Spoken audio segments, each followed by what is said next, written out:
I think that'll fix it. And I actually turned the bitrate up. So I think my settings all got scuffed somehow. Also, I wonder if that's what happened over here. Why this was so laggy. Let me check my settings on the other computer real quick. I guess it would be under output.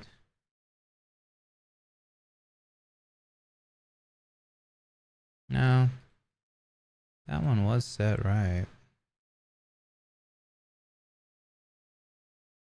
Yeah, I think that's just OBS problem on Linux. Okay. So, get my screen back online. I think we can go like this too.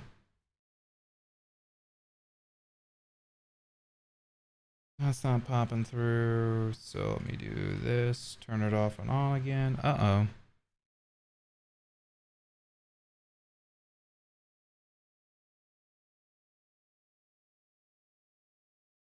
Oh, whoops. It was there and then I broke it. Oh, there it is. Cool.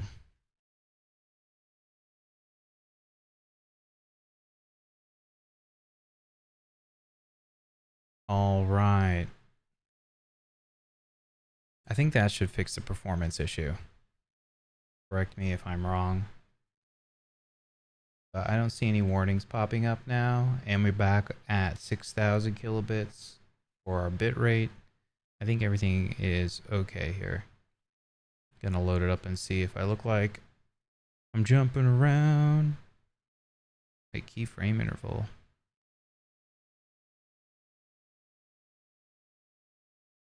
My keyframe interval set to. I don't even know if I could change it. Oh, it's set to 0.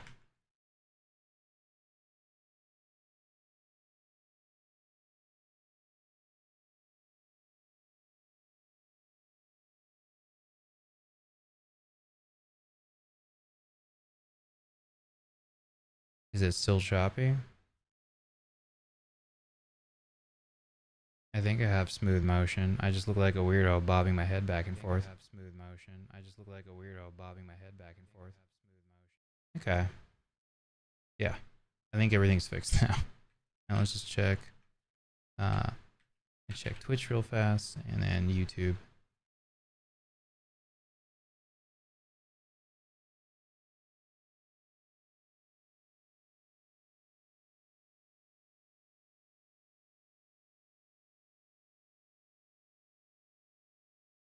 Twitch looks good. And YouTube. Thank you for that feedback, though. That's massive.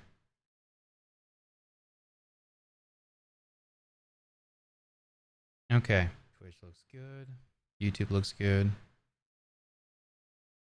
And YouTube. Yeah. Cool. Okay. So we're back. We're back. So what were we doing here? We were doing something or other.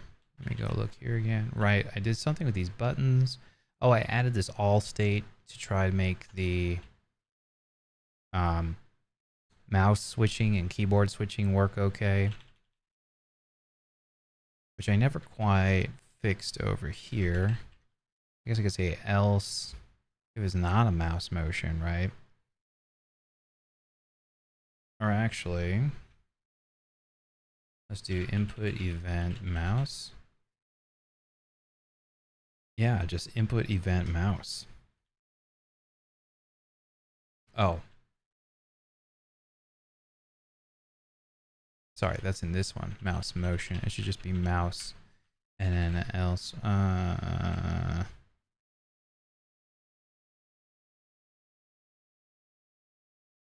Which is, oh no, that only happens when GUI input happens. So we can say, we can change this and make it so all if event is input event mouse, else mode.by, and then I don't need this here. Let's just see if that at least switches back and forth.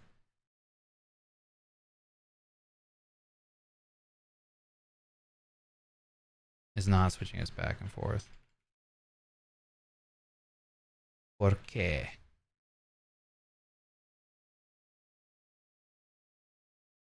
Event is input event mouse.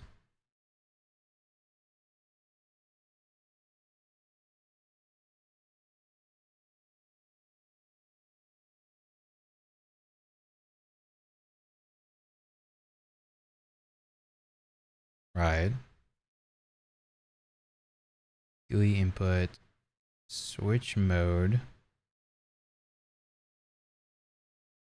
That's a weird one to me. Yeah, see, there we go. We switched mode, but we didn't switch mode back.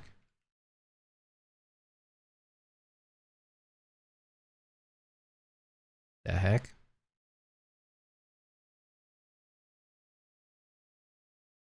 How does that make any sense?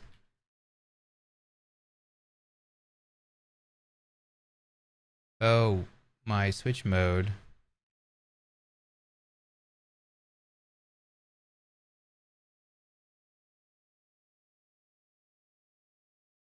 Mode equals a new mode, but it changes it right here, right? That's the very first thing it does. Much better FPS. Cool. I don't know what happened. So, I was getting weird screen freezes yesterday on Linux because I was streaming from Linux. So now I'm streaming from my other PC, which is the opposite of what I usually do. And it seems to be that the window manager or the screen freezing has stopped, because not really the window manager, I don't think, but the screen that I was capturing in OBS was freezing. And then when I went to go set up OBS on the other computer, this is Arch. What distro? This is Arch. So the screen on my, the settings, OBS settings on my other computer that I'm streaming from now, when I created a duplicate profile and I started setting it up with a new stream key, I don't know, I think the encoding settings all switched. It put everything on like ultra and 4K, which is really weird because I don't even, it's a 1080p screen, so I don't know why it set it to 4K.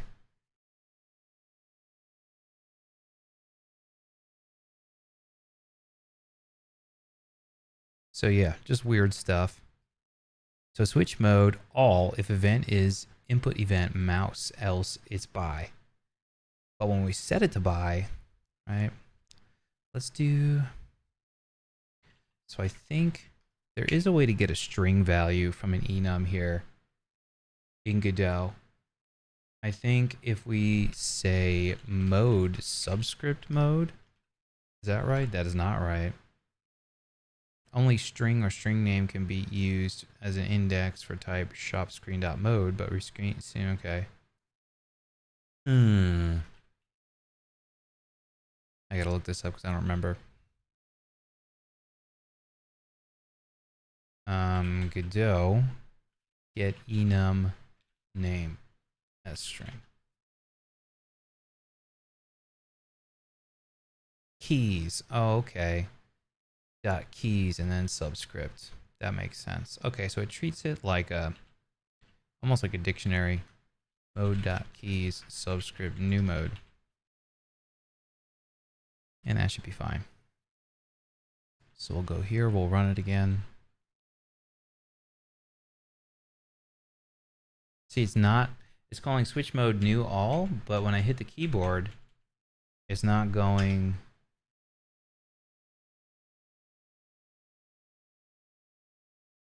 It's not switching mode back. It never switches mode back. That is crazy because it happens on every input. So I'm just going to rewrite this and say if event is input event mouse, switch mode all. It should be logically equivalent. So I don't know why this is happening, but then I'm going to say else if. Is it else if or elif? Elif event is input event key, input event Input key, input event key probably. I forgot. Let's look it up. Input event key, yeah. Input event key, switch mode dot by. I mean, it's not entirely different, right? Yeah, it's not triggering. You know what it is? It's not triggering on my arrow keys. Why would it not trigger on my arrow keys? Not triggering on any of my keys. GUI input. Let me change this to regular input.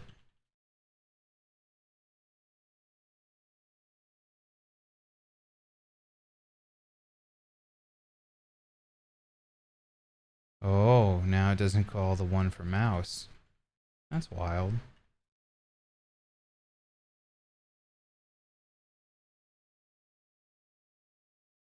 Hold on, we're gonna have to look this up. GUI input.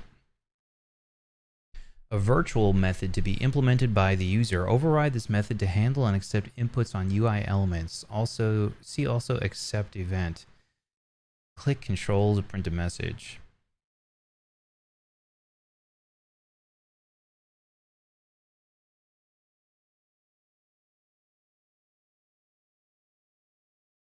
It doesn't give me enough information. And then let's take a look at input. Oops. I want to open an online doc. That doesn't matter. Underscore input. Probably that one. Yeah.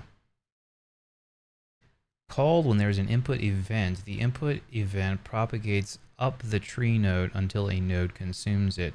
It is only called if input processing is enabled, which is done automatically if this method is overridden, and can be toggled with set process input. To consume the input event and stop it from propagating, set input as handled can be called. For gameplay input, unhandled input and unhandled key input are usually better as they allow the GUI to intercept the events first. Note, this method is only called if the node is present in the scene tree, i.e. it's not an orphan. That's fine. So, the other thing I'm wondering... Oh! Okay, I forgot the underscore. That's my bad. I accidentally deleted the underscore. It's 100% on me. There we go.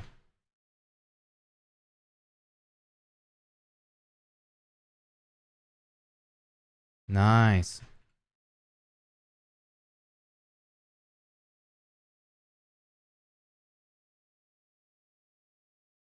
Okay, so it is setting the input to all now with the mouse, but it's just not handling mouse events.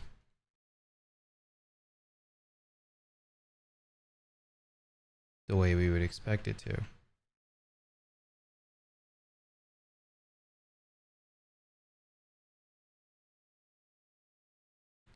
Oh. Son of a gun. Yeah, because it's a keyboard input. Yeah, that's fair.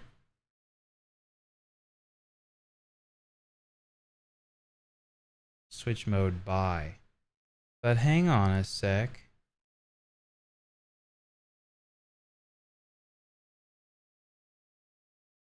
Oh, so what's happening is the process method is getting fired first, which is changing, which is doing switch shop mode, and it's switching it to the new mode.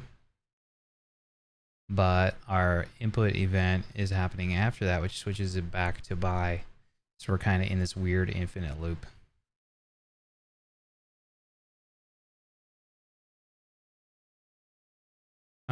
So what I can do, which is kind of what I was gonna do, but let's forget this part for now. Let's comment this and just see if we get mouse working real quick. I'm not gonna spend a ton of time on this. If I can't get the mouse to work, forget it. Just no mouse support. But it would be nice to have an example of this working with the mouse. Especially because... No, it probably does need mouse support because on a mobile game, we would want touch support, which is basically the same thing. I mean, I don't know that it's literally the same thing, but more or less we would treat it the same way.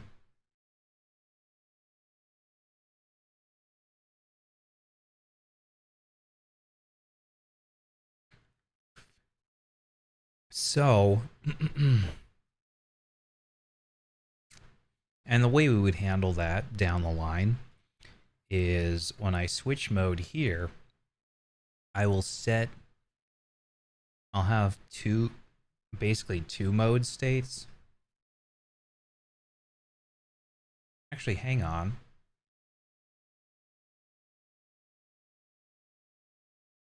Yeah.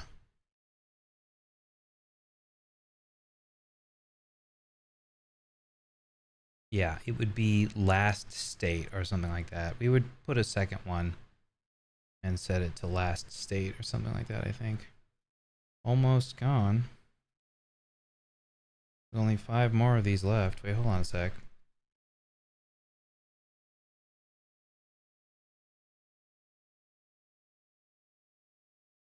How much do these cost? Intel i5, 16 gigs of RAM. Refurbished. It's an 8400. It's an 8th gen i5. A little bit too old. I'm looking to get something that's 10th gen or newer, maybe 9th gen or newer. Okay.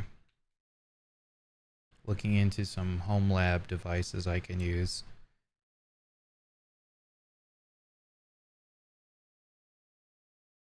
Actually, I was considering making a dedicated streaming computer. It was this Linux computer, but as it turns out, I can't stream from it and use Linux at the same time, apparently.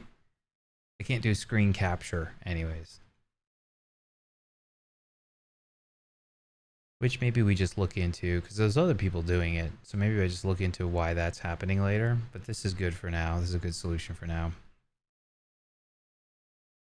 Alright, so the problem is when we set this to all, why is this not working? Like, let's just straight up set this to all. So there's no locking in between here. That's what all means. But my mouse over isn't working either. Actually, wonder if that's the same issue. So I have GUI input is mouse motion. This is on the button. What if I just make it regular input?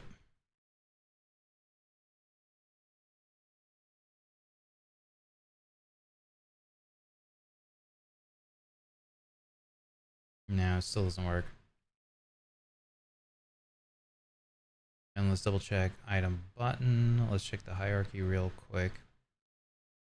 Mouse filter stop, that's the default. And then focus, none, that's right. Focus all, that's also right. So what is the issue?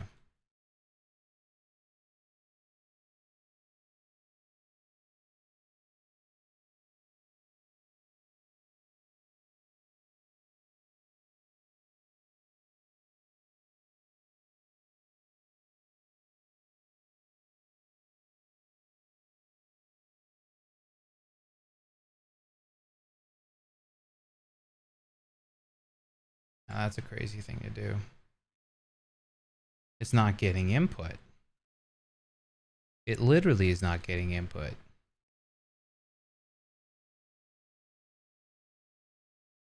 Oh, that's good to know. The function is literally not getting fired.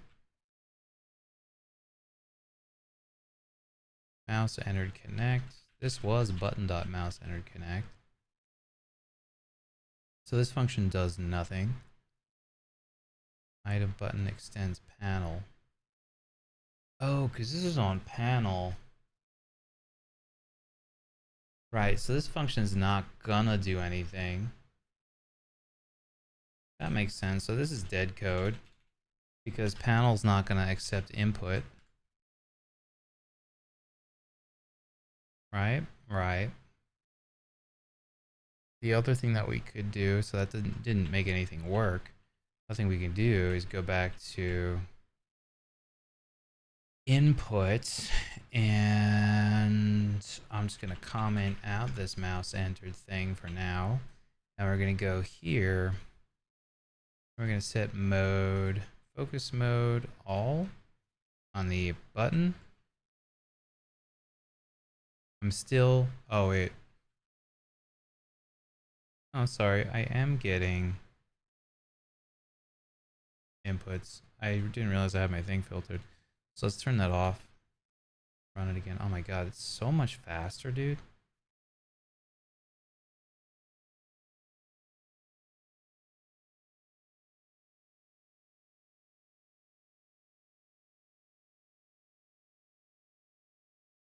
Okay, so item selected. That's probably emitting the event then.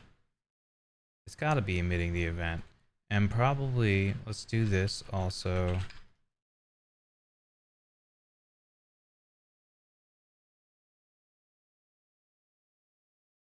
Okay, so GUI event does nothing. GUI event does absolutely nothing. Sorry, GUI input. But presumably,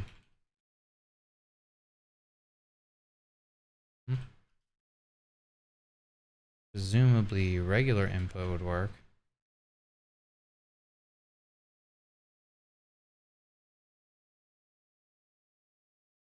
Alright, but emitting the event is not enough. What we want to do, actually it probably doesn't even do anything. Probably what we want to do is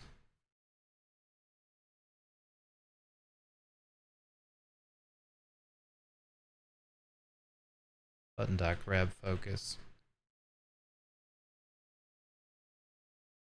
Or focus. We'll just call the focus function in here.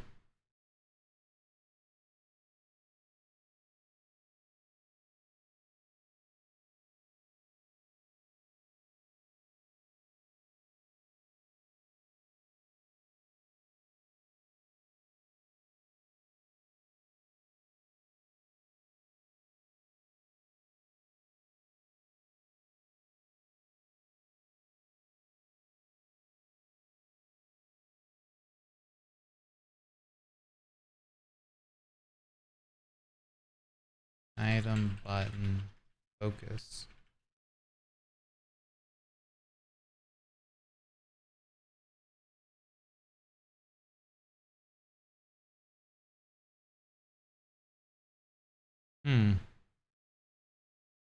So even though it's calling button.grab focus, it's not. Oh. Oh. So hold on a minute.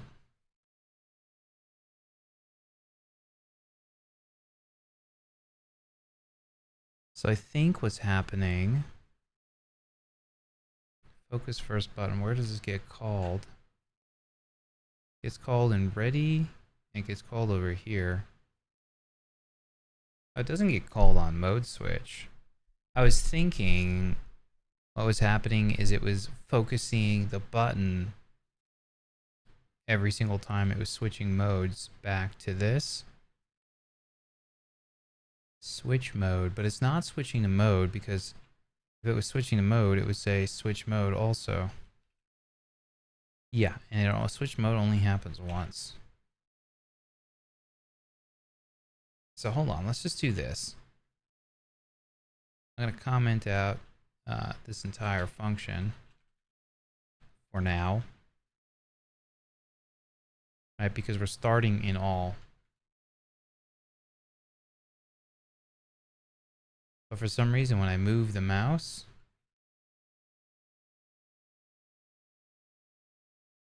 that must be the code I just added.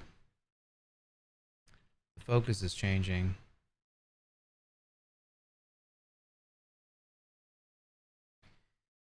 Item button, input. Take out the focus, because it's actually focuses. Yeah, it was focusing only this one button for some reason.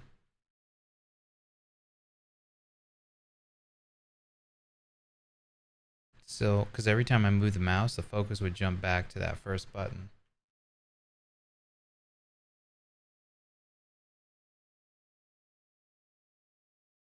Why does that happen?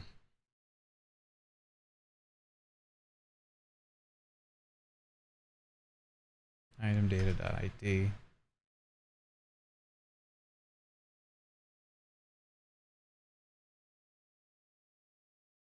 No item data here? There is. Oh, that's fine.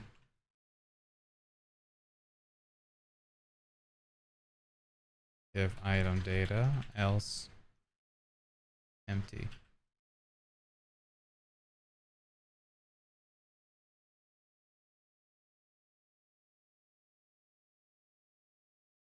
Oh, you gotta be joking. Wait, why does that happen? Hold up.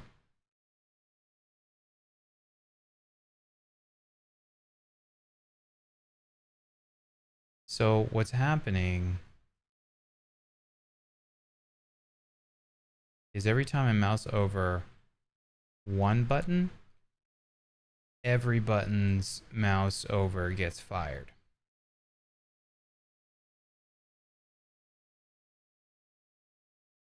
That's wacky. So probably the way I had this is the safest way to do this. That's what I'm getting out of here.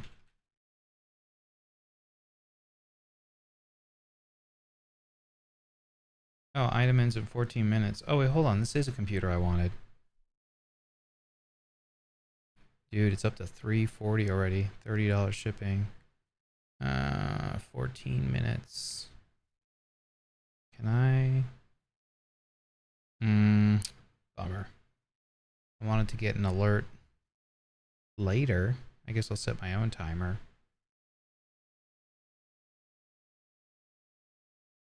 Set my own timer for 12 minutes.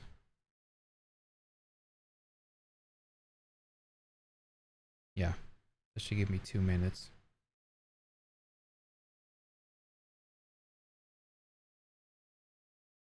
Try to snipe the bid. 11 Gen i7. Should be pretty good.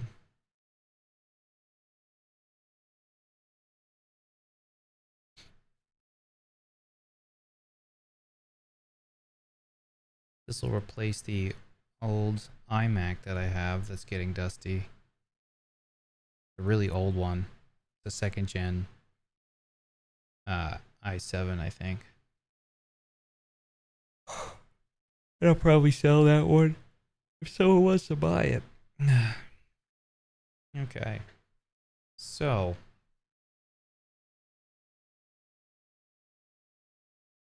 Now the problem here is that mouse entered is not firing.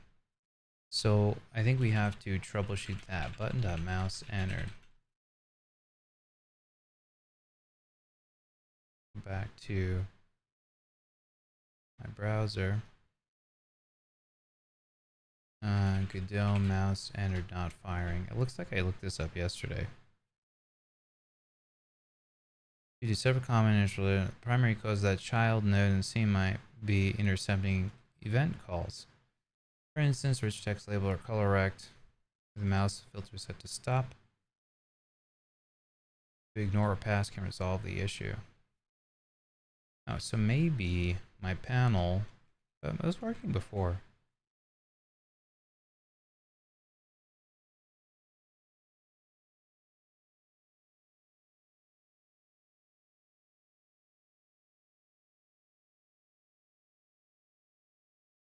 There's some changes regarding mouse enter merge for 4.2. I don't see any obvious problems with your code, but in order to properly investigate the reason, a minimal reproduction project would be necessary. Then I turn off mouse filter in the UI node. What does that mean, turn it off? Is there a workaround for this? Key was to check mouse filter property for each node in the instance and set it to wait for each node. I made sure the mouse filter was pass. I discovered that a button node in my instance had mouse filter set to stop. Changing both to pass resolved the issue. Okay. So that's likely my problem. Maybe my panel. But I don't. See, the thing is that it's set to the default, which makes no sense. That's okay. Filter. So we'll change this to pass. Propagate up. But see, pass propagates up, not down, right? Yeah, which is why I didn't think that was going to do anything. And I could set this to pass also, but I don't think that's going to solve my problem. It does not solve my problem. Let's just double check my code real quick. Connect focus. Focus will still print, which is not.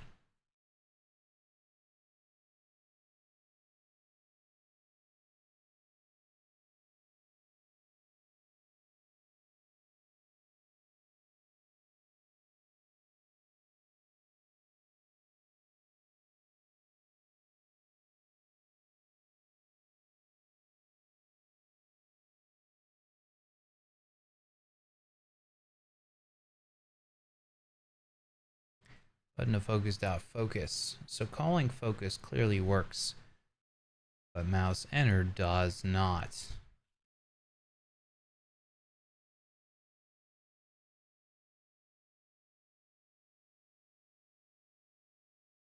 Let's see.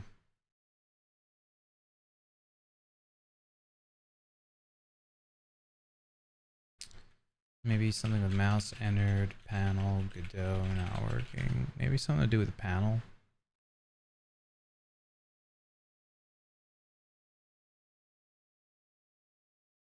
Parent node has input pickable option. What? Node is a control node, verifies mouse filters set to pass or ignore rather than stop. Correct. For example, defaults to stop. Additionally, if the mouse enter is not firing on a control node, it might be because another node in the hierarchy is capturing the mouse input.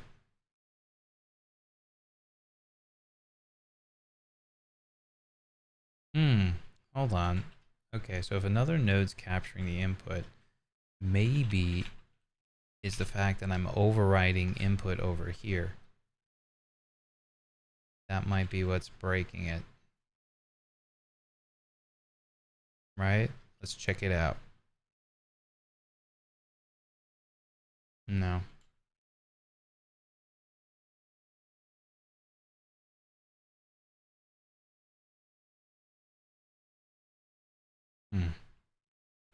Also, I am gonna, this is not on my other computer, go to project settings and change the scale here, window. Oh, 1920 by 1080. 960 by 540. If I do that, is everything still gigantic? Yes. Okay, it's the size of the window, but it doesn't necessarily change the scale of things. I can change the scale too. Set the scale to 1.0. Should fit more nicely now. Oh, there we go.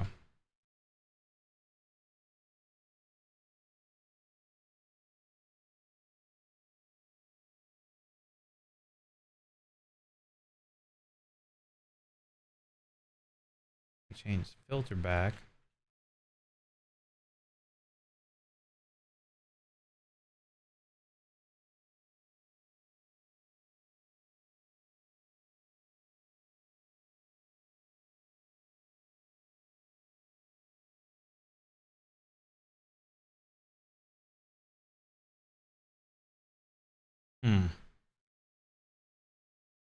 Button.grab focus.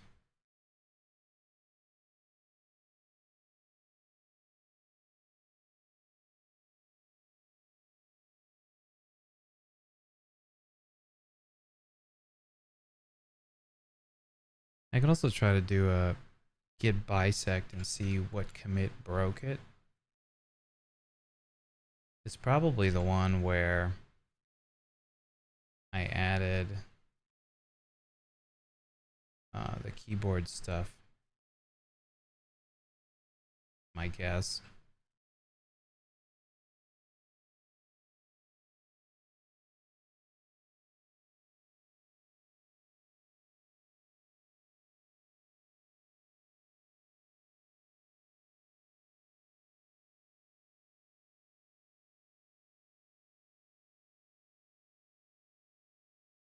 Those changes should be fine.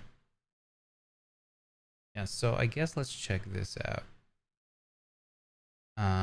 Me disabling things, changing this is focusable property. Let's comment this out and see if stuff works.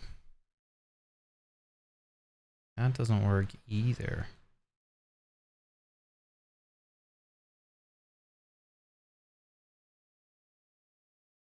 Where's my mouse? Oh, there we go. And focus mode is still set to all by default.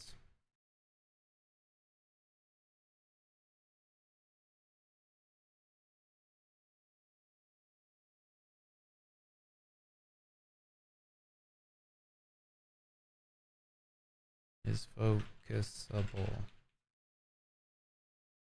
Those are the only places where it's calling this.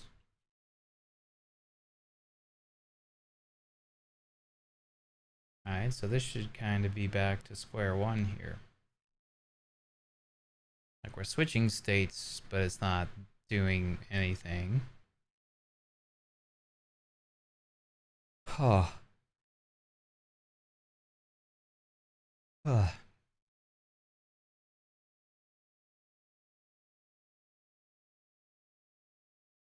It's weird because this was working.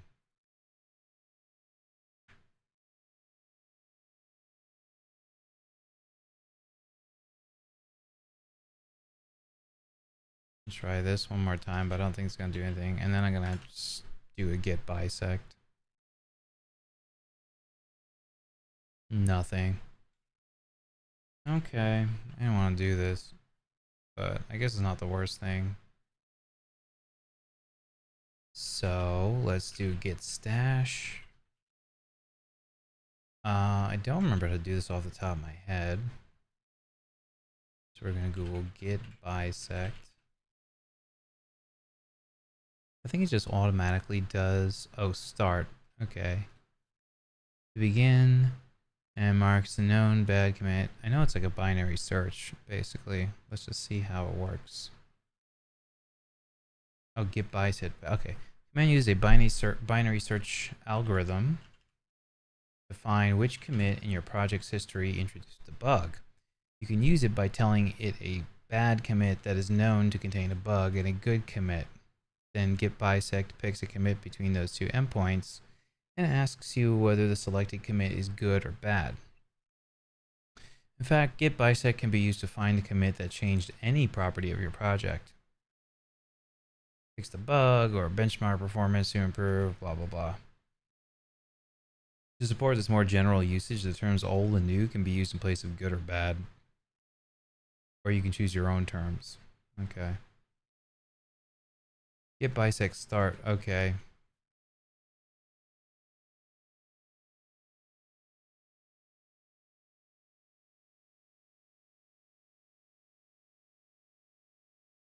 What if I don't know a good commit?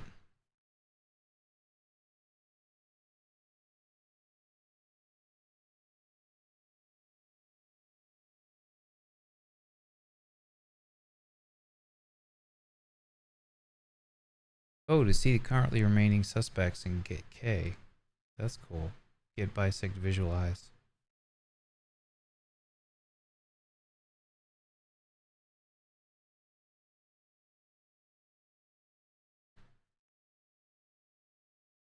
Oh. Time to check my bed. We got 2 minutes left. I'm gonna use the bathroom real quick, but I'll be right back. And we'll do our git bisect.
Hold the line. Bow, bow, bow, bow. Love isn't always on time. Love isn't always on time. I lost a bid. That's okay. I got some electrolyte drink here because my leg was cramping this morning, and that's usually why it happens.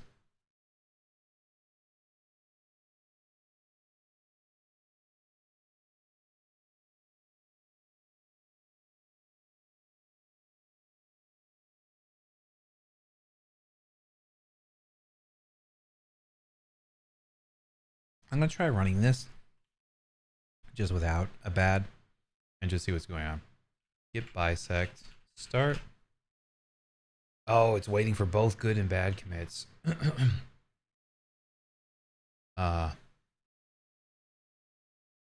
from disk, but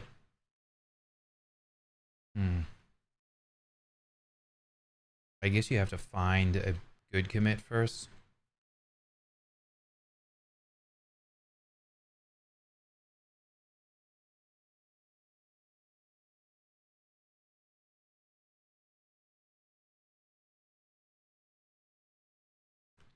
You can still initiate the process by specifying only the bad commit, typically the head, then working backward to finding a good state.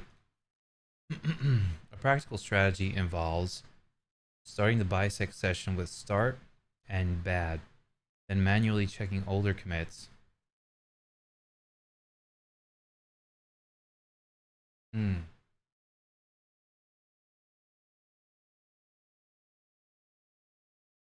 Okay. So that's what we're gonna do. I'm gonna take a guess. I'm gonna do git log one line, and because we don't have that many commits here, right?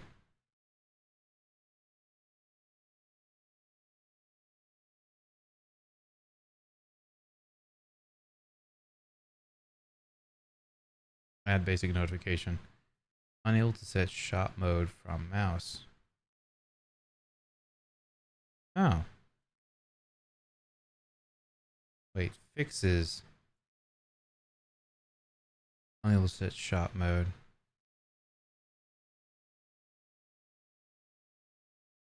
Clean up, remove empty sub resource.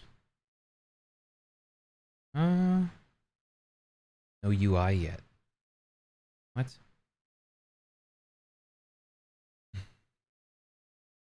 Okay, I'm gonna do before buy and sell controller navigation. Let's try git check out this one. And let's run the project. Oh, okay, look at that. That is a good one. So we'll mark this as good. Git bisect good.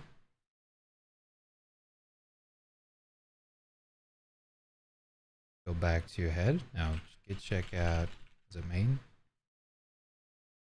Git bisect bad. 4 revisions left. Start adding states. Reload from disk. Run the project. Hey, look, it's a bad commit.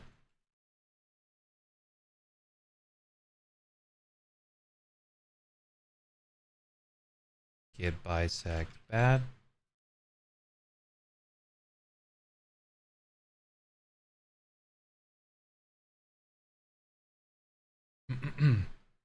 Fix the hovering, supposedly. Reload from disk. Oh yeah, this did fix the hovering.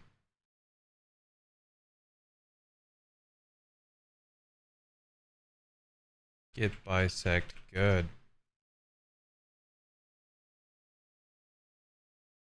Hide when accept button is pressed. Bad.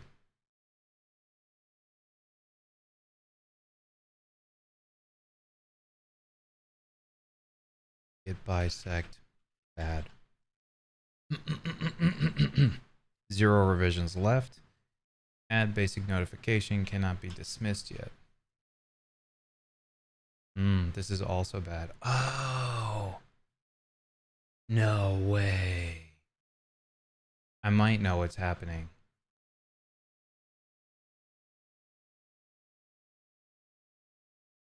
Get bisect bad. Add notification. So this is right. How much you want to bet? The problem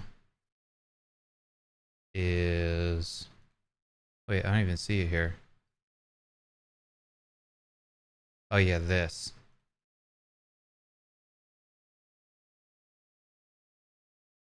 How much you want to bet this is the problem?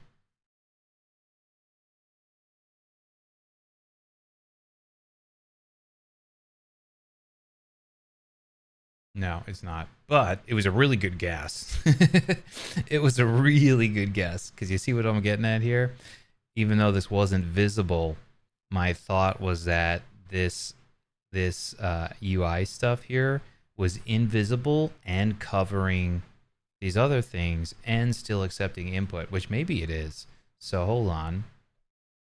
I don't want to dismiss that idea 100% just yet. So we look at focus, focus none. Focus mode none. Focus mode none. Focus mode none. Where's the script? The script is on this panel. Okay, what about filter? Mouse filter, stop. Pass up. Propagate up. Ignore. And ignore. So stop. Let's see if I hit propagate up here. No. Just as an idea, let's just try. Oh, wait, hold on. There's also this margin. Oh, mother. Wait, no, that propagates up though. Oh, let's just delete it.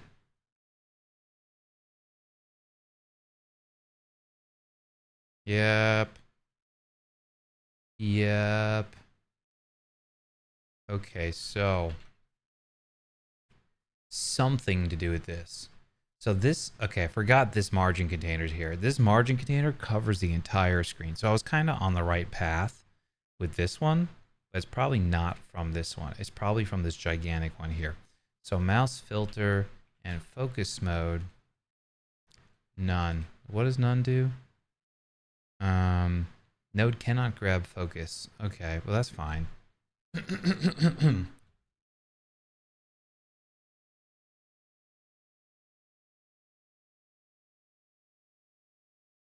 So yeah, that does work. But now everything is behind this. So I was right.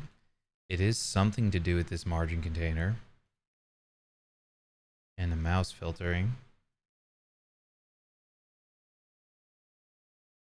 Knowing this, I can probably go back to the head and fix it, but let's try to fix it here.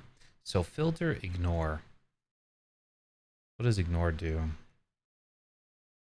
Control will not receive any mouse movement. Will also not receive mouse enter. This will not block other controls from receiving these events or firing these signals. Ignored events will not be handled automatically. Oh. So I don't know that ignore is what we want. Or maybe it is what we want. Instead of passing it up, let's try ignoring it on the entire thing. Oh, look at that.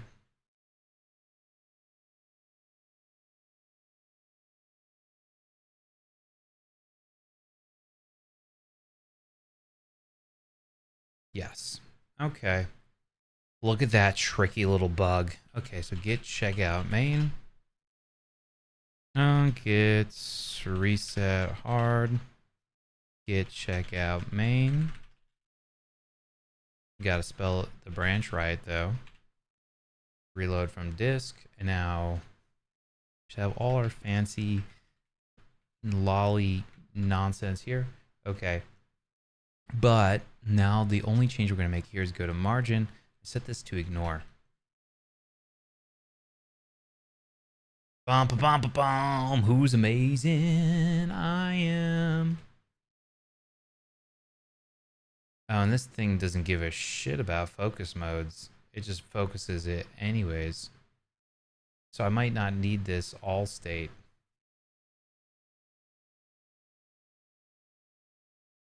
Right, let's double check. So let me go project settings. Let me just crank the scale down because it's really hard to see what's going on here. I'm working on limited screen space. I can cover anything I want. My keyboard is still locked. This is fine. I can still click on this. I can still click on that. So that's perfect. That's what I expected to happen. So I don't need a third state in my enum, which is fantastic because my code is so much less complicated. Yeah, see, there's no third state here. My code is so much less complicated now. That is amazing.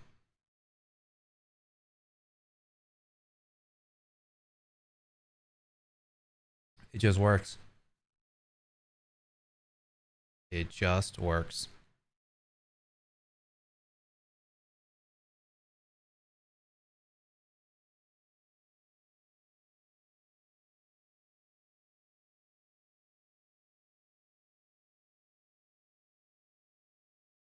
Yep, my keys.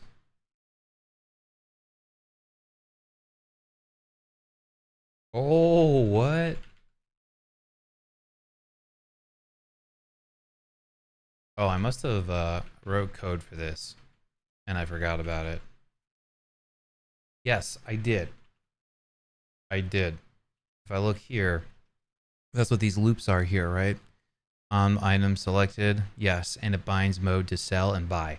So my mouse, when I put my mouse, oh, perfect. The code that I wrote was fine. There was nothing wrong with the code that I wrote.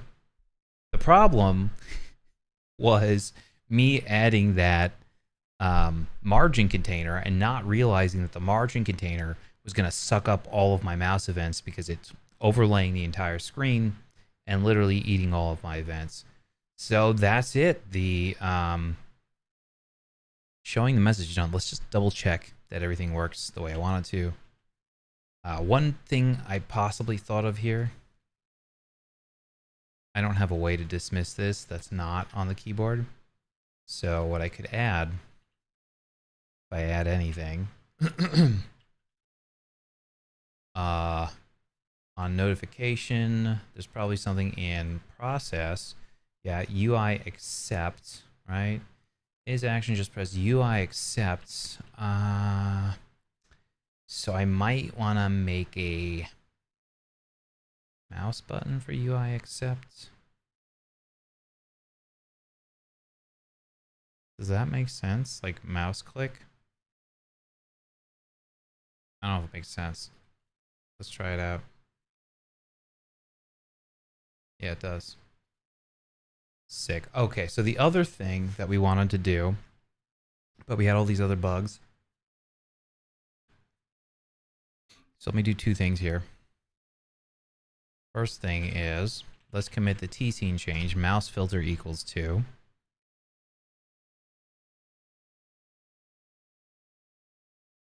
Oh, that's funny. Look at that. It marks them. Oh, because I didn't finish. Git bisect end. Stop.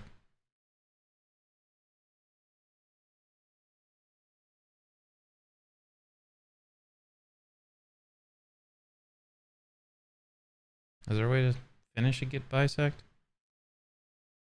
And git bisect.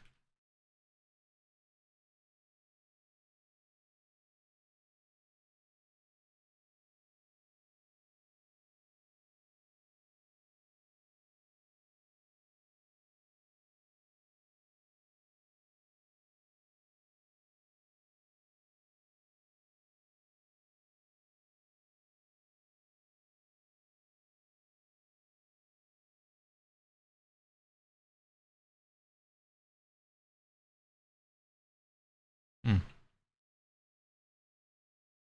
Okay.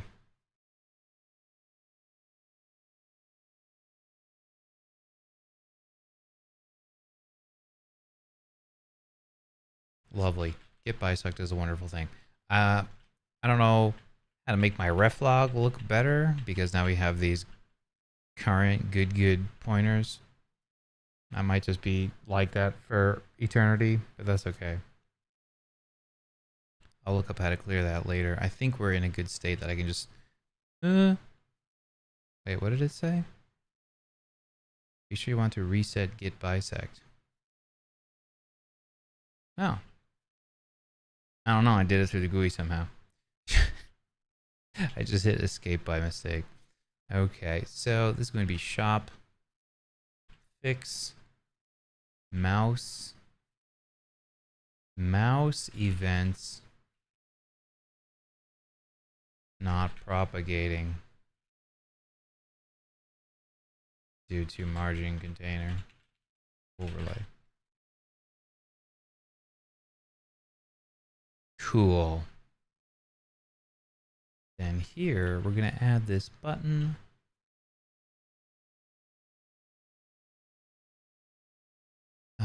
Notification, add mouse click to UI accept to dismiss notifications, right? The next thing I'm going to do requires a code change, right? What was the next? Oh, the next thing I wanted to do. So we have the switch states now on the typing. I didn't even use this match statement here, which makes me wonder if it's needed. Switch state. Yeah, I guess not. Oh, so now we're going to test this out. Which I think this had a bug. This was buggy before, I think.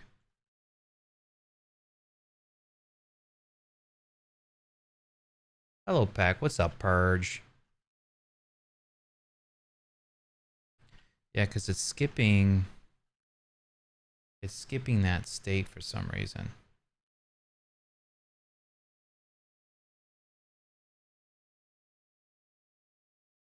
Oh, call deferred, state done. Well, what's not doing that it should be doing is we need to stop the tween somehow. Mayhaps, I don't know. Message label.text equals, well, hold on. Dot visible ratio equals 1.0. But I think the tween will still be going. So let's just see. Oh, it just always happens.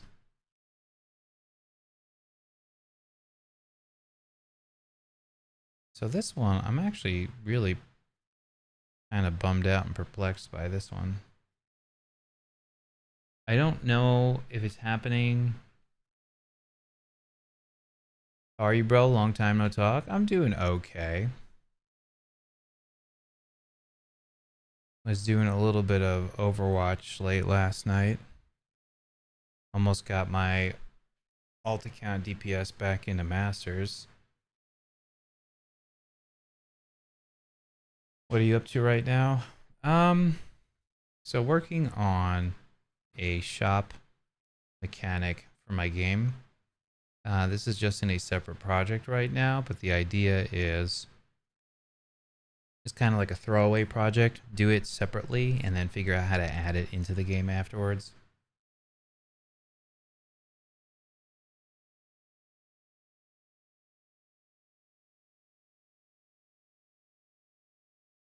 I think because it's in process. Oh, duh.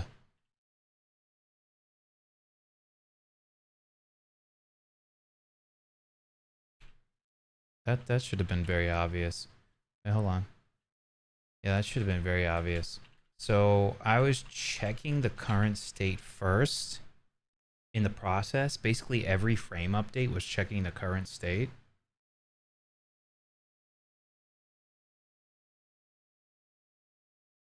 But what I needed to be checking was if the button was pressed first. Let me be a tester, I got you. Cool. Kaka. Oh, wait. There's something. Yeah. There's something screwy. When I press enter and when I press spacebar, it does two different things.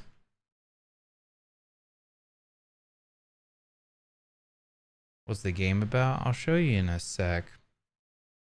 I'm just making a couple small games because I'm trying to learn how to do it. One game's a dungeon crawler, the other one is a side scroller. The dungeon crawler is like a cool project, but it's also kind of boring. Like, I want to make it a little bit more fun, but I think to make it more fun, I need to add more complicated mechanics. I'm trying to keep things simple.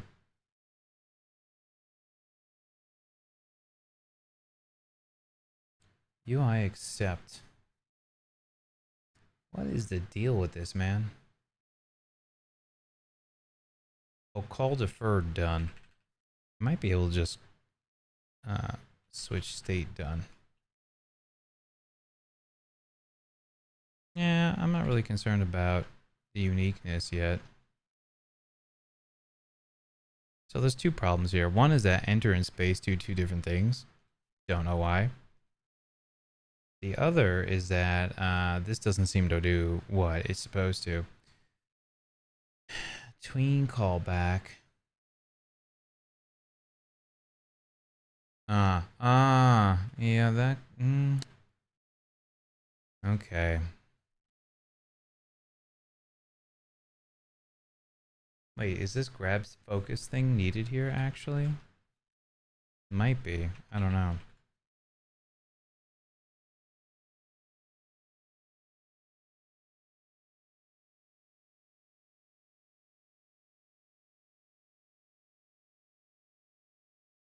Yeah, that's needed. That's stopping that from just repeating itself.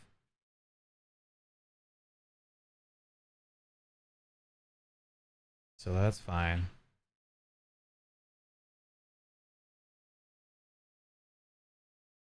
Also, stream is black. Oh yeah. What the heck? Thank you. That's been like that for at least 5 to 10 minutes. I didn't notice. That's good. This guy pressed the wrong button. Okay, so how do you cancel a tween?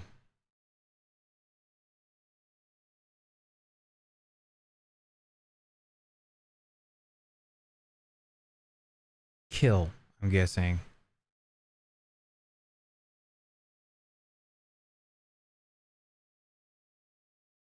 Kill. Aborts the tweening operation and invalidates the tween. Does it call...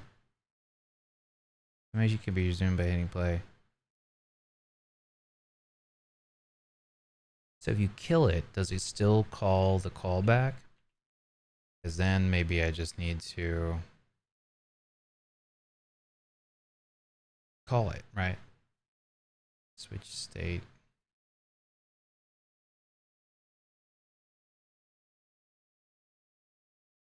I can put this in here.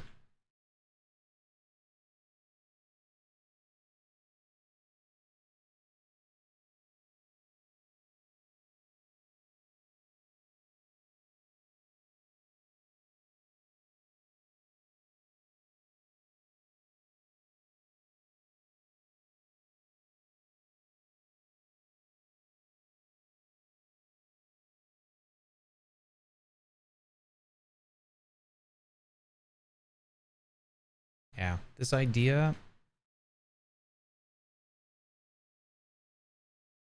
of having this switch statement twice is not making me happy. So what I'm gonna do is this. State done. Wait, hold on, sorry. Oh. Yeah, actually that all just goes in here. Right? And then I can delete all of this and say switch state.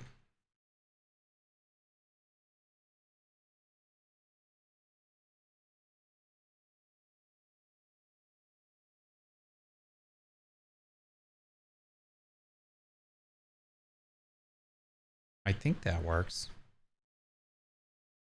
right? And that'll just make it cycle through the states automatically. And then whatever these states do, they do. So like this state, the ready state will hide.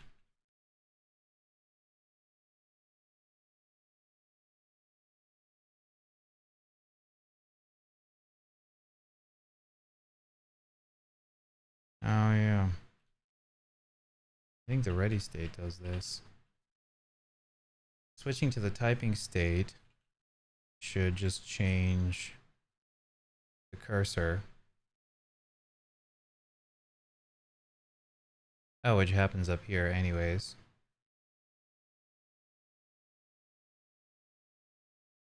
I don't know. I rewrote that. It's kind of refactored, but... Oh, what's going on over here?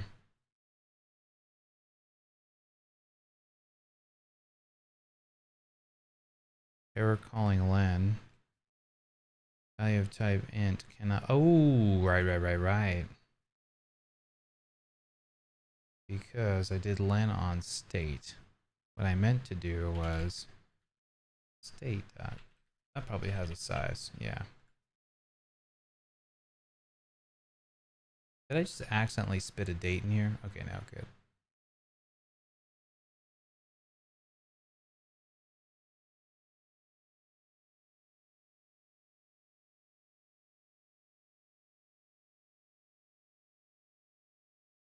Run it again.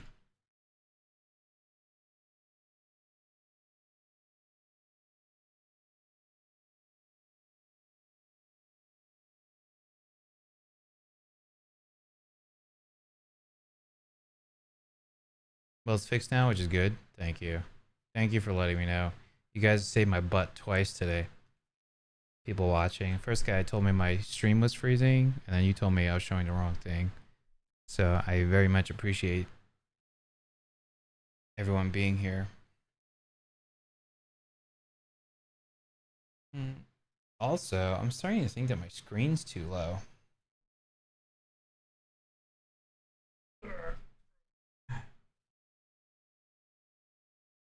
Because I think I'm like slouching my neck because the screen is actually too low. I thought it was too high before.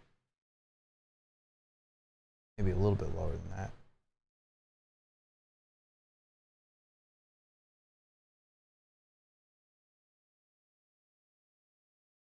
There we go. It's still higher than it was before. Okay. I think that's good.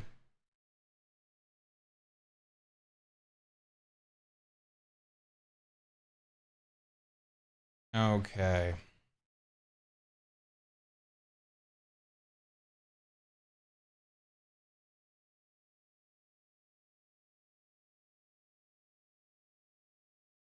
I feel like that should work though. Oh, and then when I say new state, let's do state.keys subscript new state. So I can actually read it. Whoops. Enums only have dictionary built-in methods. Keys does not exist for state.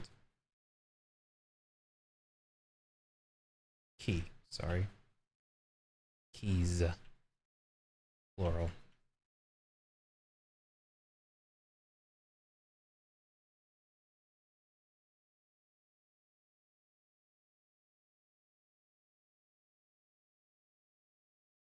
Update cursor typing. Hey, why was it typing?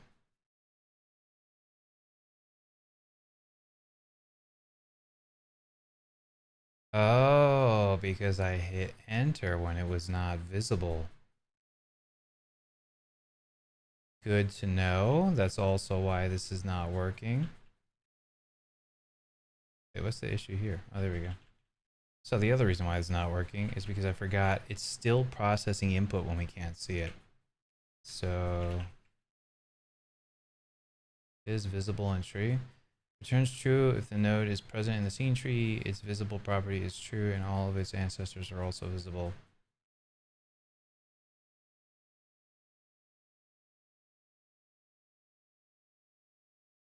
Let's try this. If visible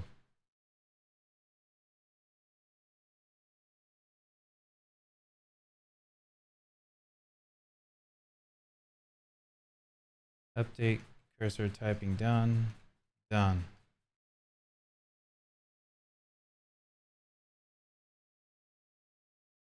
Yeah, now it's not doing the thing.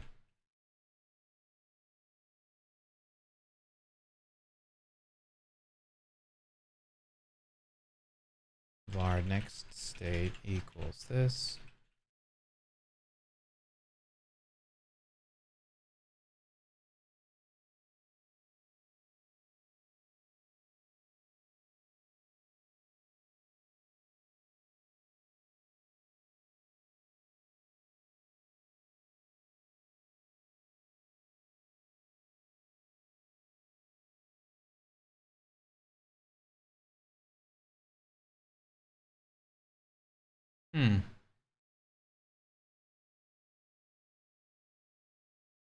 Oh, and we should also say if new state is state, return.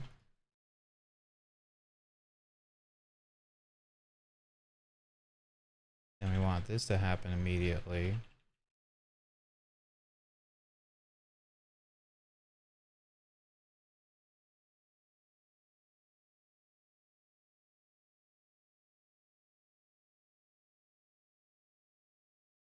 Interestingly, I use state here and new state over here. So maybe I should set new state at the bottom and use new state throughout here. It'd be a little bit less confusing. Oops.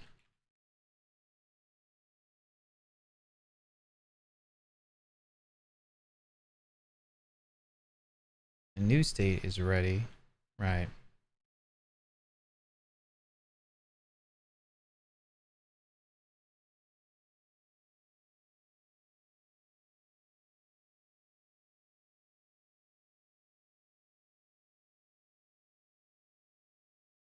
I don't know why that little equation there isn't working.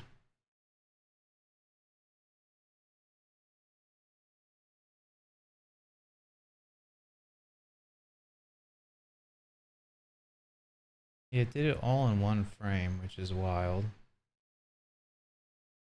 Invalid access of index 3.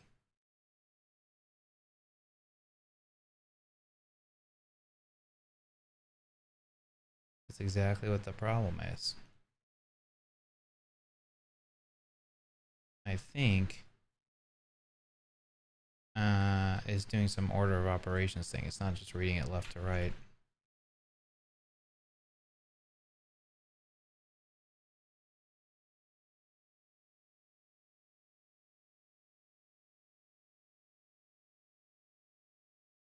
I can tell that the state's changing because the dot dot dot's turning into dot, but it doesn't stop typing it. And I don't know what the deal is with the enter key.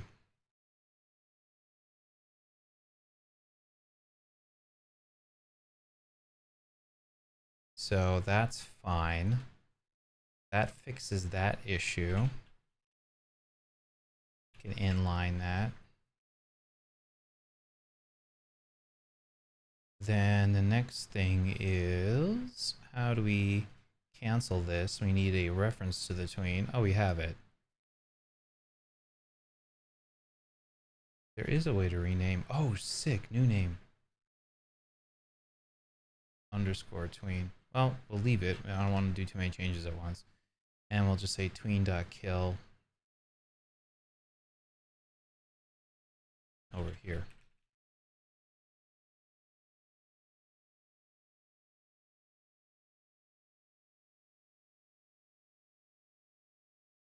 There we go. There we go. That's what we wanted. I don't know why that one seems to fire two at once. Okay, see? Enter key fires two at once. Let's look that up real quick.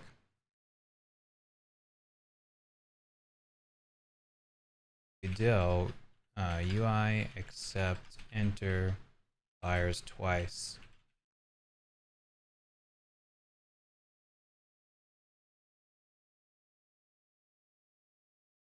The issue of UI accept input triggering twice in Godot, particularly using process, is commonly caused by is action just pressed within the input function instead of process or physics process. The is action just pressed method is designed to be used in process or physics process where it returns true for the entire frame after the action is first pressed, which can lead to unintended repeated execution if not handled properly. Yeah, using event is action press in input is recommended instead, as it processes the input event directly and avoids state confusion that can occur within the global state. Yeah, okay, that's fair. I was thinking that I might have to do that. So let's commit one thing at a time. So first thing here is notification add enhance skip typing to end. Skip typing state.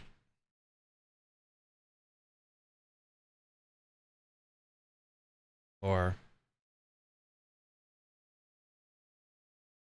enable UI accept to skip typing state. Here we go. Now, process. We're going to change that to input. That's going to be an event. And then it's going to be event dot is action pressed. And that should fix my enter problem.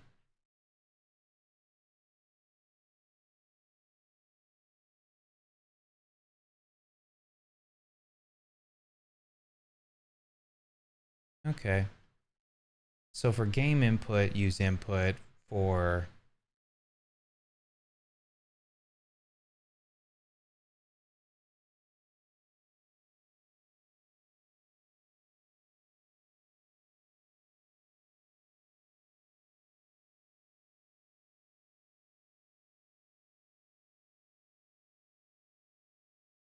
oh, wait a second.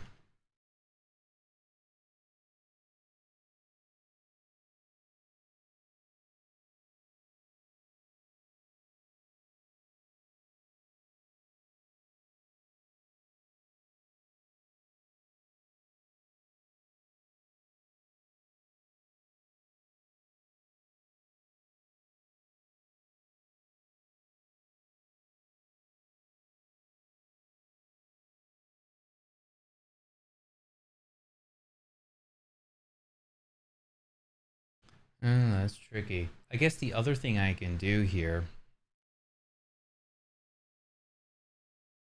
when we hide, okay, when we hide, I can do,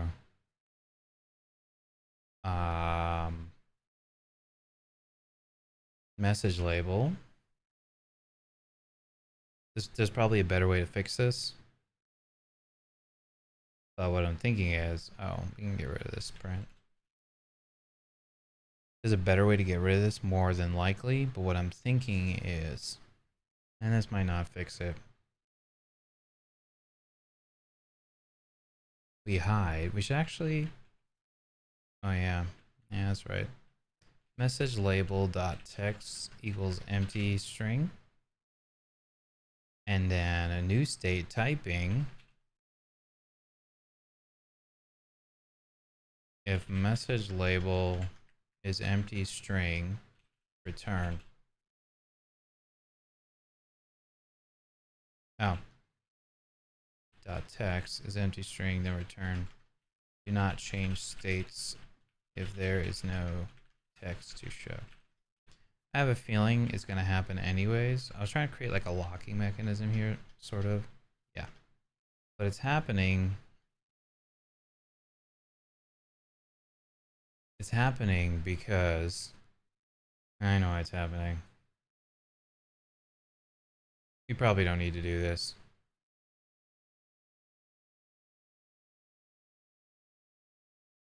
I'm just gonna not complicate it. Because if we add code and we think it's doing something and it's really not helping us, then we might be looking at this later thinking if there's a bug, thinking, hey, if we change this, it'll fix something. But if it's actually not really doing anything for us, then we're just adding more code to distract us from what's actually going on. Okay, so to fix this, we have to open up item button most likely and look at how we're doing buying here, which is probably happening in the process, which should not be happening in the process. That was just a bad habit that I must have picked up. Hold on a sec. Oh, clicked. Wait, hold on. Pressed, connect on pressed. Oh. On pressed, emit item data. Oh, wait, hold on. Item pressed. Button dot pressed.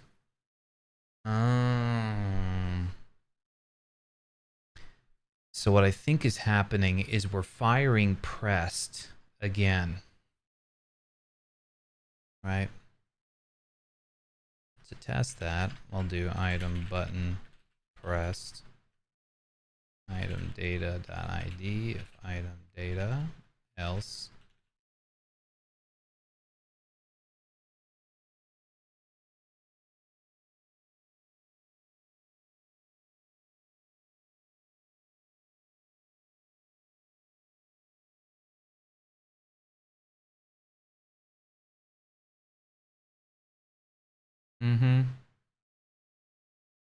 Yeah.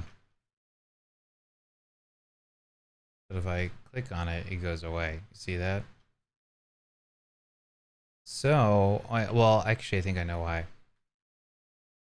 I think we can also fix that from here. I'm using input here. Let's try GUI input. See if that works. This might not. It does. Okay, so the reason why that works is because GUI input automatically stops propagation of the event. Because what was happening is we were getting to the done state over here, and I was pressing the OK button, the UI accept button, to clear the notification off the screen. And that was working, and that was fine. However, what I was also doing was in the same frame, that same event was bubbling up to the button over here and showing us that error message again.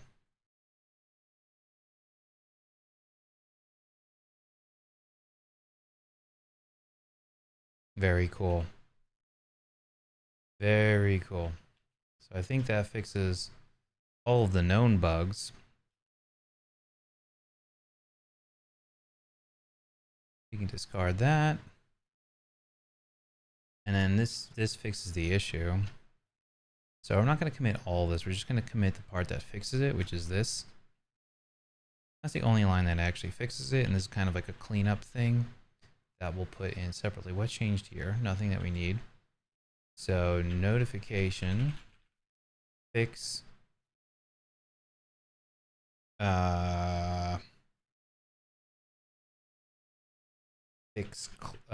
accepting UI accept on notification propagates to buy button and shows messages indefinitely. Right, and then we're going to commit this, and we're going to say notification cleanup show state names in debug output for readability instead of numbers. Cool, and we're going to push that. Now we're going to go to, we had a couple cleanup tasks. We're going to clean up this Boolean returning functions like spend money. And then we're going to redo our class structure. Yeah, so any of these like weird Boolean methods I have that do, they're a Boolean, they have like, they return a, what's the word I'm looking for? They return a result. They do something and then turn a result. I kind of want to get rid of that pattern. I don't think it's really helping us very much. So, how am I going to do that? I am just going to grep the bool. And yeah, see, these are all the functions. Spend is inventory full, blah, blah, blah, blah, blah. So we're going to look at each one of these individually and see if it makes sense to change them. Like, does it make sense to that spend would return Boolean if we don't have enough money? I mean, it kind of does, right? In isolation, it does. Because we're saying, hey, if we spend something, we don't have the money, we need to like kind of throw an exception, or there's some exceptional behavior here that has to happen, right? So we either throw an exception, hey, not enough gold, and now we have to catch exceptions, which is crazy. Or we return a result, right? Or we silently fail.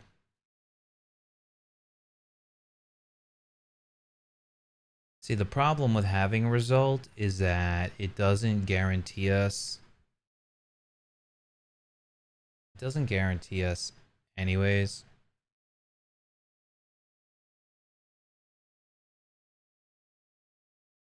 The other thing too is I don't have to fail. I can just let us go negative. And then it would just be, it would produce a bug that's a little bit more obvious. It's not failing, but now you'd have negative money.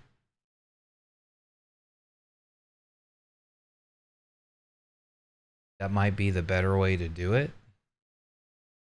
Because yeah, like the API returning a Boolean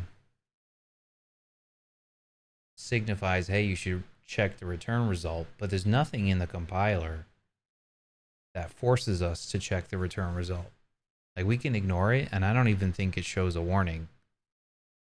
So I don't think having this return value in GD script specifically gives us any real value. It'll show us like, hey, it's returning something, and then, you know, if we wrote like a comment, doc comment for this, people could read it and be like, oh, well, the documentation says I'm supposed to be checking this, right? So then we have wallet, and then we have inventory. And the problem with this result style thing is that this kind of bubbles up, right?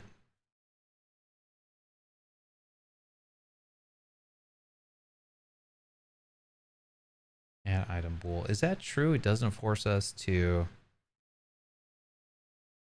let's see, inventory.add give item. That's on player state, right? All this stuff like bubbles up. And so this is player state. And now we have to find this one where we actually give the item here. Sorry. Over here in shop, give item. Yeah, I don't even check the result on this. Right? I don't even check the result. So what's the point?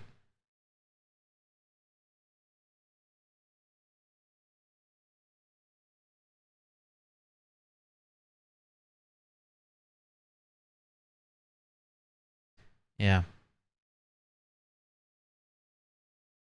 I need to think about this. Because my original idea, like right now, I'm doing player state is inventory full, player state spend gold. These are all separate if statements. It keeps all of the logic here. And that makes sense.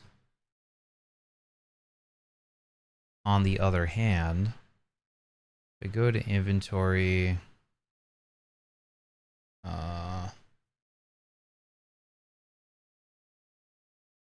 where is this? Where's the wallet? The wallet's not part of the inventory. That's part of the player state. So the player state ties that together. right? That ties the inventory and the wallet together. And so there's still some glue code needed here, right? Which also raises the problem that we're going to think about and analyze in a little bit. That's, hey, why do we even need a wallet class? Which I'm kind of in favor of getting rid of.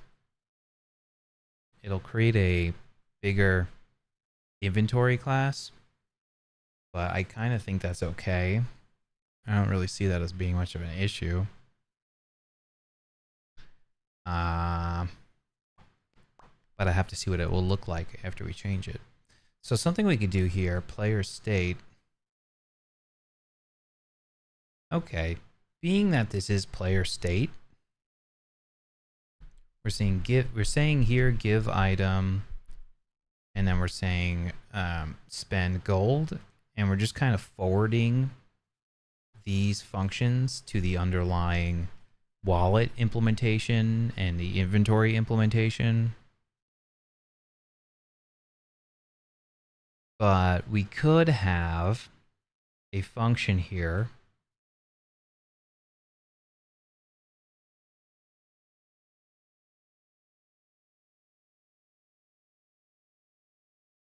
right? Originally I was saying I wanted to remove these, but maybe what I should be doing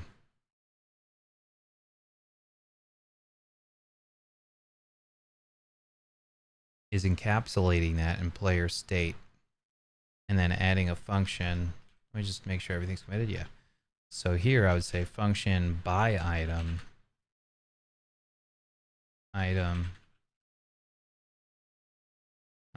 for amount, right? And this would return a buy result. Oops.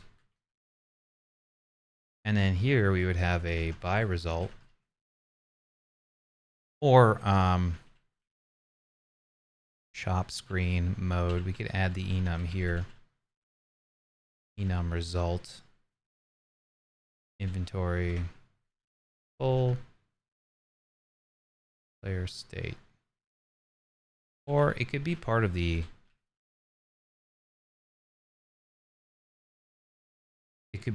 player state. Right? It's technically part of the shop scenario, but it is arguably player state to say that inventory state. I don't want to say player state because that's weird. I don't want to say buy results. I mean, I could make it buy result and attach it to shop screen and just call it a shop result.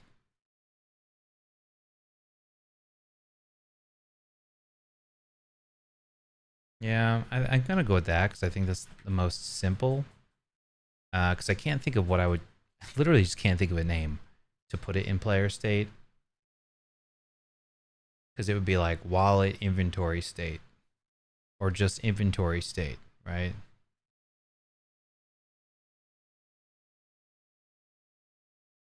Yeah, I feel like it should technically be owned by the player state. It's a little bit weird because it can go on either side of the fence. I'm really not too strong about one way or the other.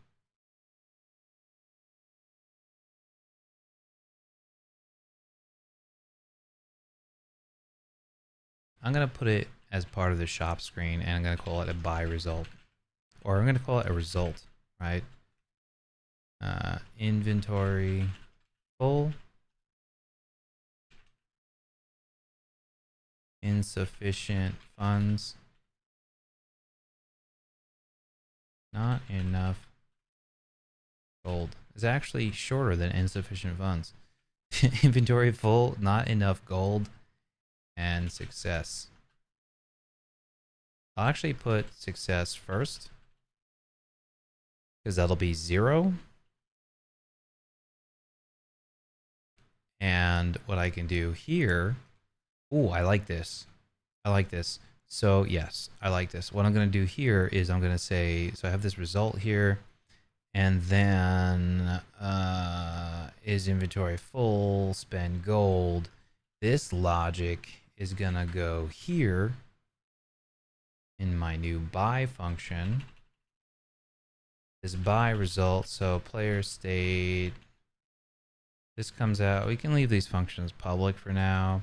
And buy result is going to be shop screen dot result. Why doesn't it like this? Oh, show message, right? Because we don't want to show message here.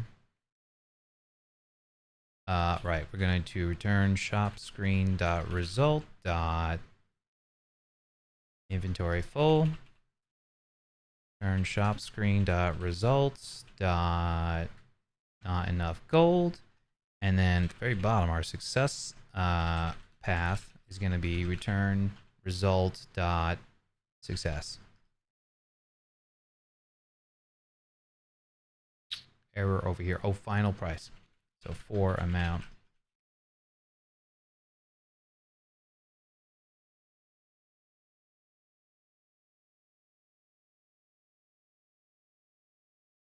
What don't you like? Oh, because it made I capitalized. See, I didn't see that when I didn't wrap it. So sometimes it's good when your code fits on the screen. Okay. So final price. So now I'm going to say player state dot buy item. Item data. Final price. Far result equals. And then we're going to say if result is greater than 0, show message.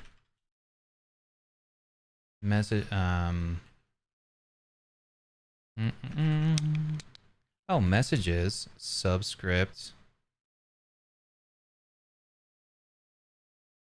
result.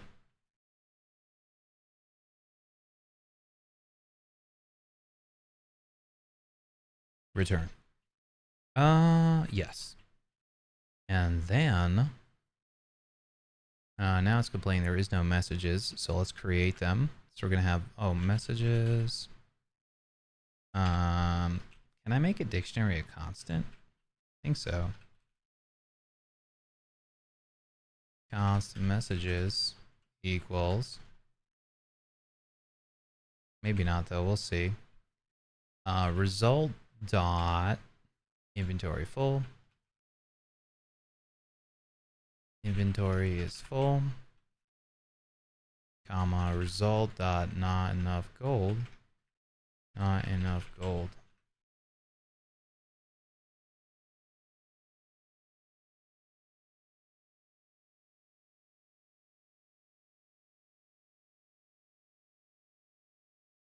I think that's good. So that moves this here, actually encapsulates this. Now this inventory add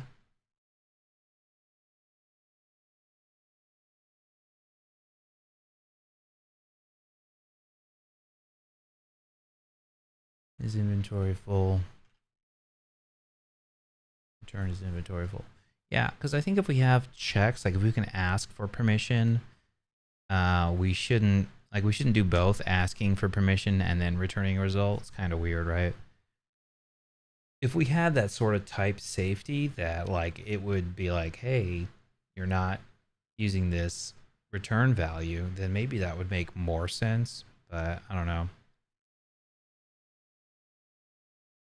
I think asking for permission is okay. Instead of begging for forgiveness and then having to revert everything anyways. I think that's like a weirder state to be in. So I think we definitely want to ask permission.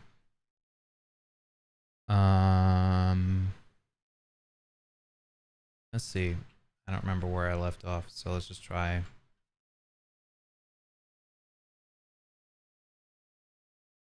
Wait, what?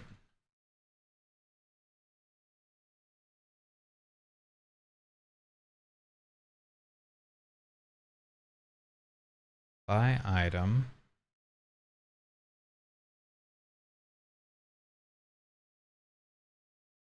Oh, and actually, the interesting thing about this, instead of player give item, we can encapsulate this whole thing and say give item. And now I don't even, right? This just goes away. Give item becomes private. Spend gold even. Spend gold because we check for wallet. Kind of makes sense. And gold maybe.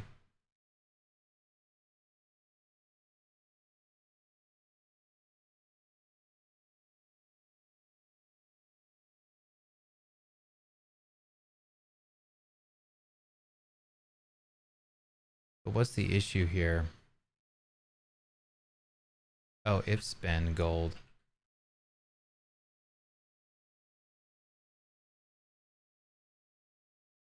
Oh, that's the that's the problem. If oh, I see. Yeah, this is a weird one. We're just gonna say if gold is less than or equal to.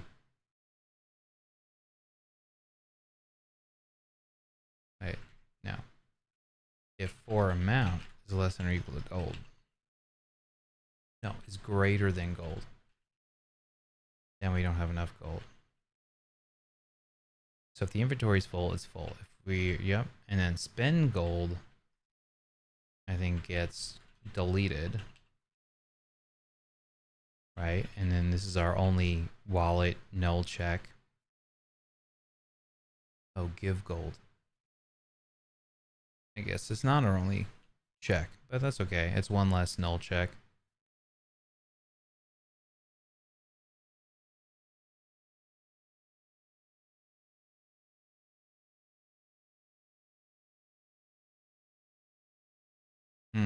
So you see what the problem is there.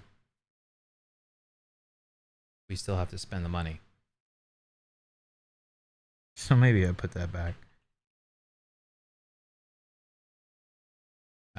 We'll go here. Spend gold for amount.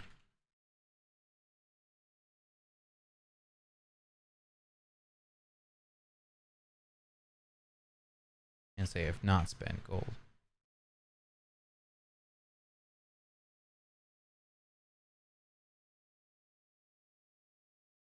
Cool.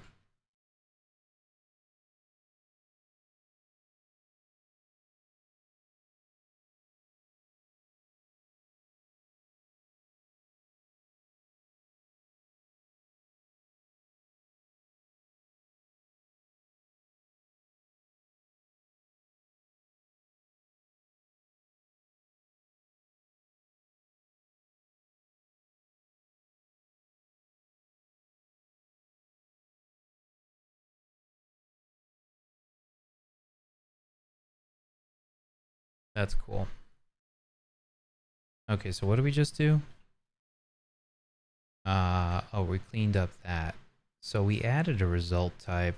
So what does this diff look like? I think we added a lot more code than we deleted. Yeah, kinda.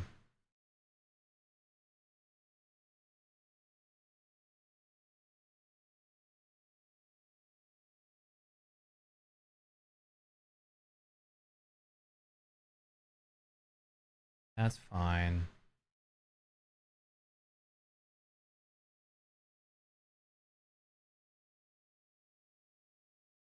So shop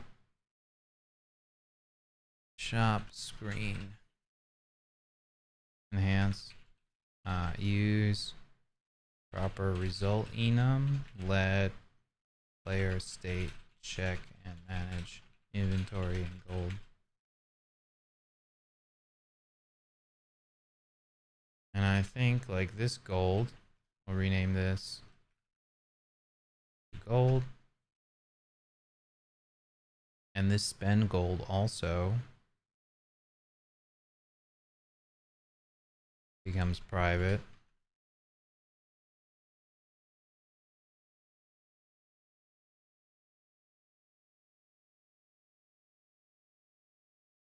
Right? Because they should only be used in here, basically. And like these functions, so we can clean this up, by the way, we can clean this up. The way to clean this up would be, it's like right now it's really messy because I have all these if not wallet checks, right? Because wallet's nullable. But the idea I think here would be to go and say in the ready function, if not wallet, wallet equals wallet's a resource. I need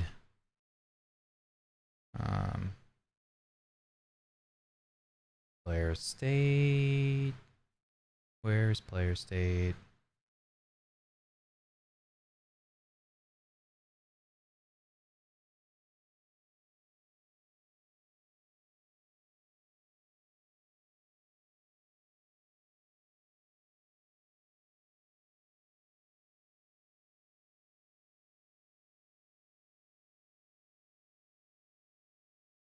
Weird. Oh, scripts is under player state's under scripts. Okay. So wallet equals wallet. Oh, .gd. How do you instantiate a resource from code? Do you just do .new?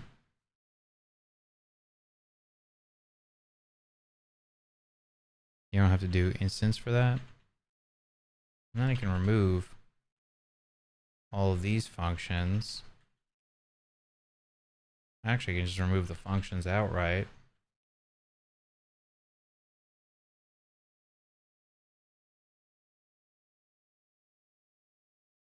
Because now we're guaranteed that they're not null. We're not 100% guaranteed, but you know, pretty much.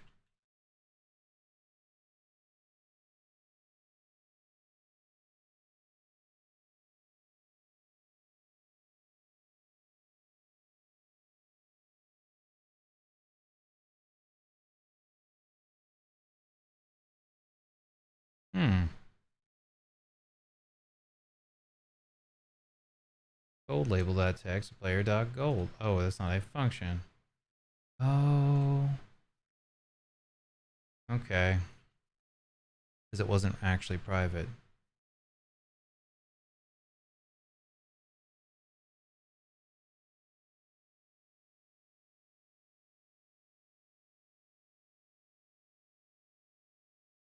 Which may still need a null check because I don't know if Reddy's going to get fired in time.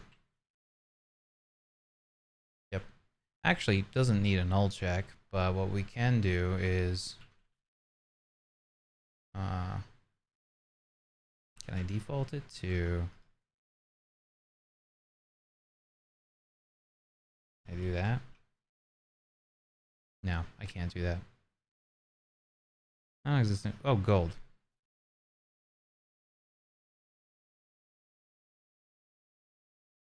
My default instance may not be necessary, but it looks like it works okay. Now the thing is, if for some reason my scene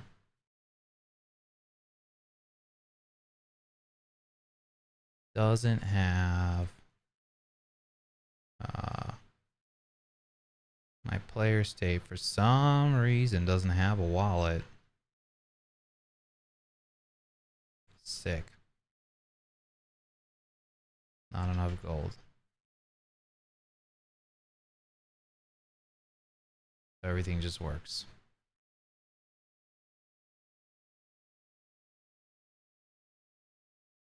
Very cool. New wallet, 500 gold.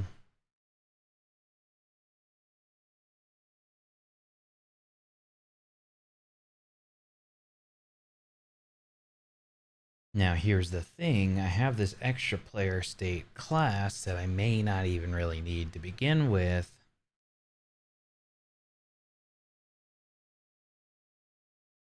And it's probably less of a headache to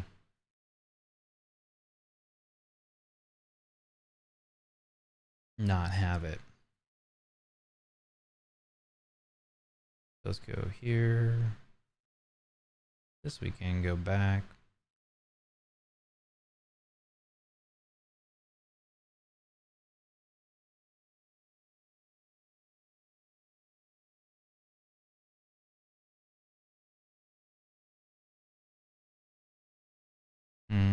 Player state. Clean up. Remove unnecessary null checks. Wallet. By giving it a default value. Remove unnecessary functions.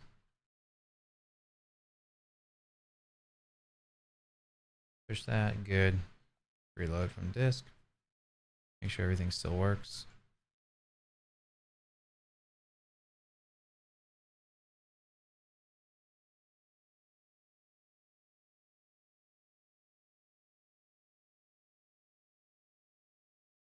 Well, that's interesting.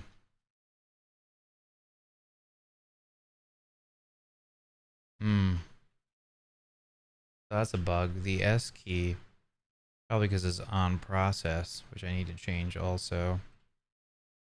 On the shop screen, need to stop handling input in process is what we got to stop doing.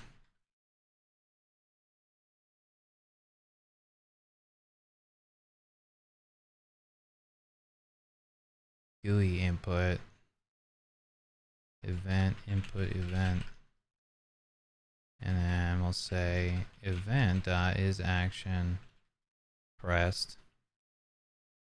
See if that fixes things. Yeah, see, now I can't press S. Oh, now I can't press S at all. That's a weird one.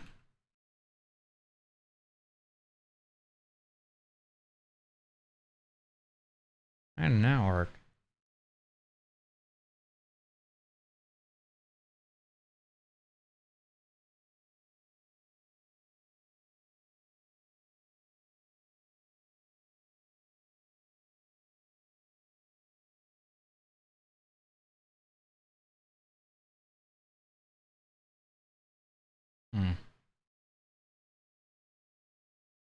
I mean, we could lock it that we're, you know,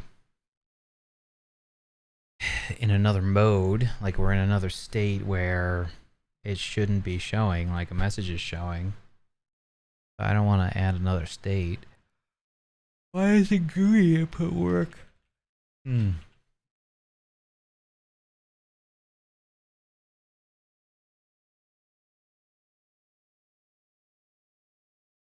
I think GUI input is the right function to use for it, though.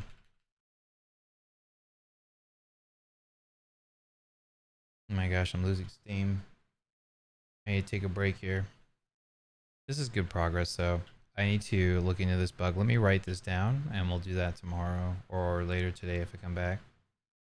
So we clean that up, and then fix bug switching modes with S key can happen while showing a message.